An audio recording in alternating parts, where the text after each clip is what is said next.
So sal my woord wees wat uit my mond uitgaan. Dit sal nie leeg na my terugkeer nie, maar doen wat my behaag en voorspoedig wees in alles waartoe ek dit stuur. Jesaja 55 vers 11. Daar is 'n goddelike sekerheid in elke woord wat uit die mond van God uitgaan.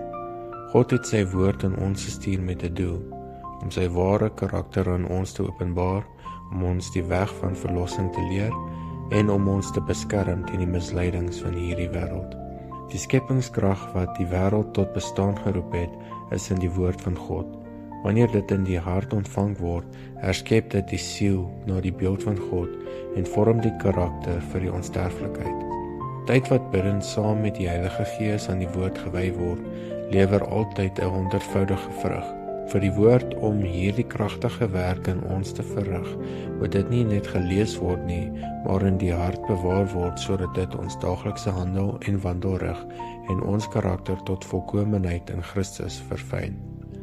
Wanneer ons die woord toelaat om deur die krag van die Heilige Gees in ons te woon, word die waarheid die natuurlike taal van ons siel. Deur die vernuwing van ons gemoed word ons verander om die volmaakte wil van God te bewys. So bring die Gees van die vrug van geregtigheid voort en bereik die woord die doel waarvoor God dit gestuur het, om ons gereed te maak vir die ewige lewe saam met hom. Hemelse Vader, ons dank U vir die krag van U woord wat U karakter aan ons openbaar en ons pad verlig.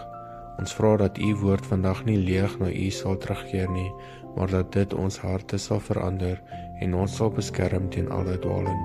Verfyn ons karakters deur die krag van die Heilige Gees en maak ons gereed vir U koninkryk. In die naam van Jesus Christus bid ons. Amen.